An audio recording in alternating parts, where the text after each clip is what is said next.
आओ मेरे चांद सितारों, 56 की डिविजिबिलिटी का रूल समझाता हूं और उससे ये क्वेश्चन भी आपको करवाता हूं जो एसएससी के एग्जाम्स में पूछा भी गया है। देखो क्या बोला है कि ये नंबर 7 अंकों का है और 56 से कटता है, तो y के सबसे बड़े वैल्यू के लिए एक्स स्क्वायर प्लस वाई का वैल्यू क्या होगा, जहां एक्स और वाई प्राकृत संख्याएं हैं।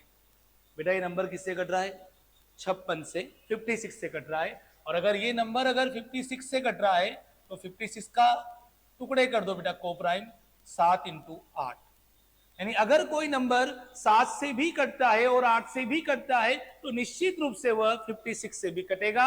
यानी अगर नंबर 56 से कट रहा है तो वह 7 से भी डिविजिबल है और 8 से भी डिविजिबल है।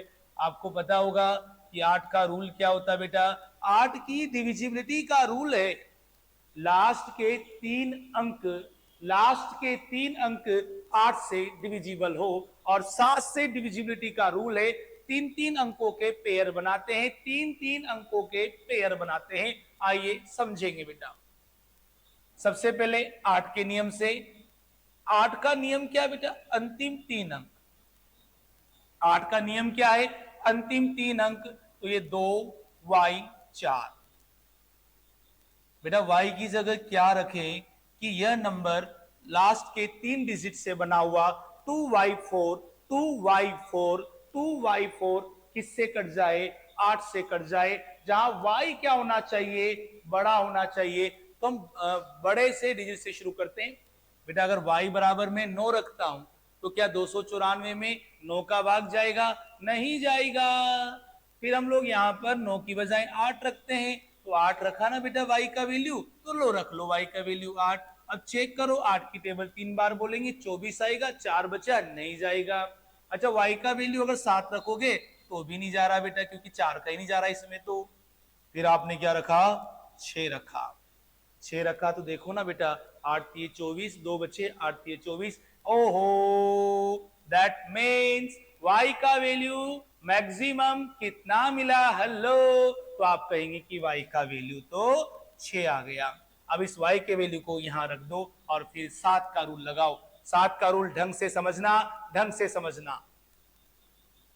x 8 9 4 2, y का वैल्यू कितना है बेटा, 6 आया, और यहां पर हम लोगों ने ये 4 ऐसा का ऐसा ही।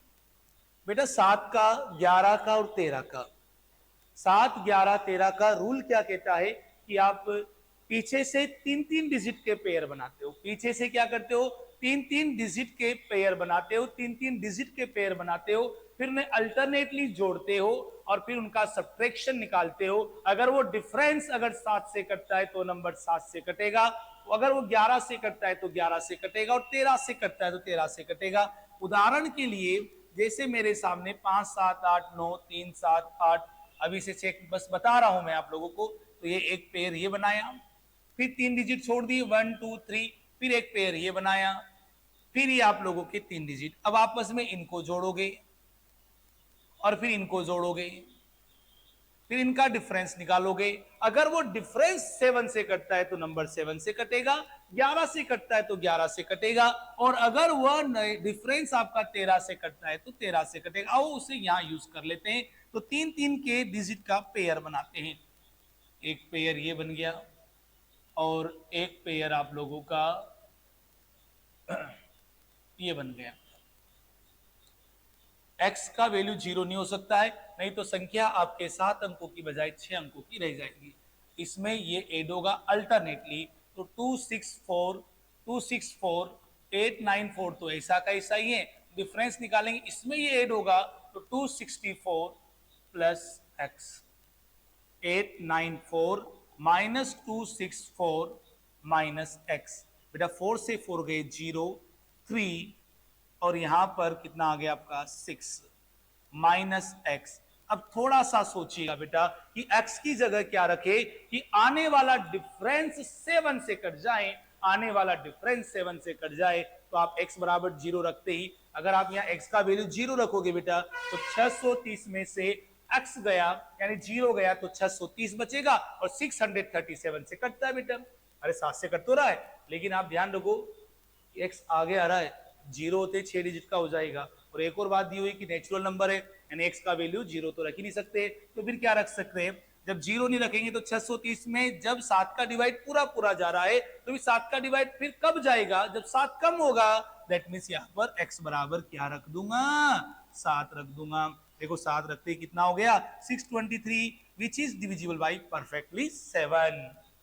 इसका मतलब x का वैल्यू कितना है बेटा 7 और y का वैल्यू कितना आया 6। x का वैल्यू 7 आया, y का वैल्यू 6 आया। बोलो क्या फाइंड आउट करना था बेटा आप लोगों को, x square plus 6y, x square यानी 7 का वर्ग 49 हुआ और y का वैल्यू 6 हुआ। 49 प्लस 6 यानी कितना हुआ 55, 55। और भी इस तरह के क्वेश्चनों के सॉल्यूशन के लिए क्रैकर सब कोटा के प्लेटफॉर्म ऑनलाइन चैनल को आप लोग सब्सक्राइब करेगा बेटा।